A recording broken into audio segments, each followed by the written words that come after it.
So this is the dotted notebook journal that I just recently purchased. Here's the name brand, and it is dotted lines. The paper is thicker so that it won't bleed through when you're doing bullet journaling.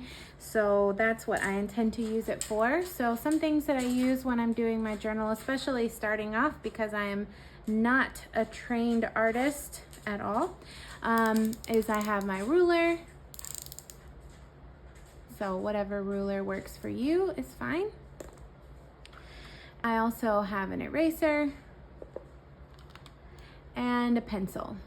So I usually start with just these three things, and then later I will show you what markers or other highlighters I tend to use. But to start off with, I just use pencil in case I make mistakes, and then I can erase it, and I have my ruler to make sure that my lines are straight. Here you add your name, your phone number, and your email there on the first page. What I usually do on the second page, the grid spacing, I would use my ruler after I've done my numbers from top to bottom and left to right. I'll use my ruler to trace a straight line across and down, and I'll show you what those lines would look like. Okay, so what I usually do on the very first page, now I do enjoy that this is a spiral notebook. That makes it a lot easier. I'll show you my previous notebook, which had the spine of the book there. So then when you open it, the first page has this bit of attachment here. And so usually what I've seen in a lot of bullet journal videos is that they use the first page for grid spacing, so that other pages you can just move it there and see where your lines would be, or you can use the top or the bottom to get your spacing in the vertical lines as well. So that's what I've done here in this book. Is the first page is the grid spacing. So I'll do numbers from left to right and then top to bottom and try and match them up so that the same number is in the middle. Last time I did not pay attention to detail, and I had 10 and 11 on the same spot, but I could have easily just moved it over one, and I just did not. So this time I would like to be more precise, and so I matched it up with the number 7 there, and then I will do my lines.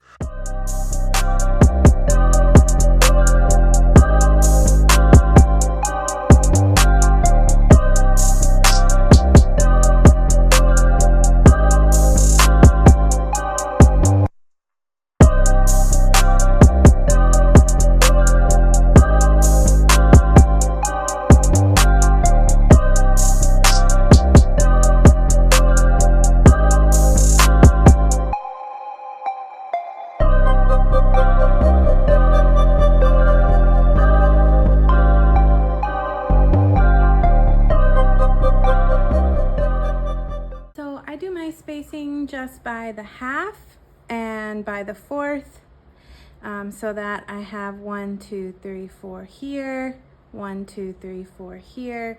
If I want to split that into fourths, either vertically or horizontally. Other bullet journalists do more detailed grid spacing pages where they have different sections standing for calendars. So I just use the basic half, and then fourth and fourth. Okay, so half would be a full line and fourth would be a dotted line. Next in my bullet journal would be the table of contents that would go next. Now, so what I'll do for my next page, which will be on the back of the grid spacing, is here will be my table of contents.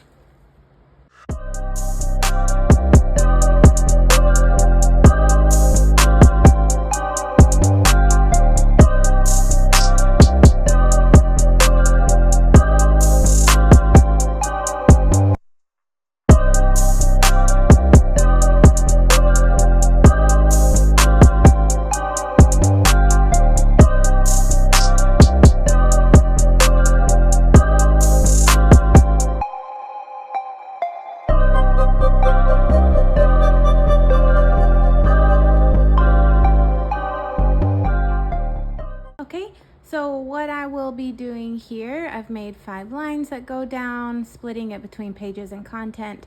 What I've done is I've switched it around a little bit from my last one. I'm going to do year at a glance on this page opposite the table of contents. And then after that, I'm going to do 2 full pages for my grateful pages. I like to leave space to add throughout the year, so I need to have 2 full pages for that. And the year at a glance, I think, could probably fit all on this one.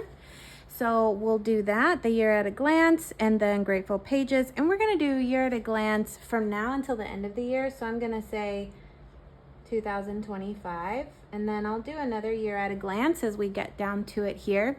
What I'm doing after my grateful pages is packing list, which is what I'm going to start with today, and we'll get back to my grateful pages later.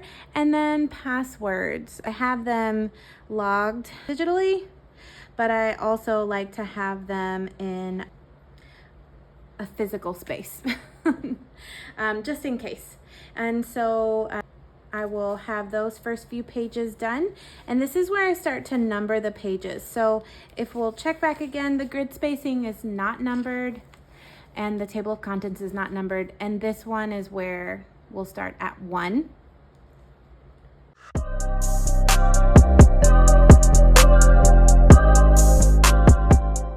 So here's what I've got so far. My grid spacing, table of contents, starting at year at a glance will be page 1.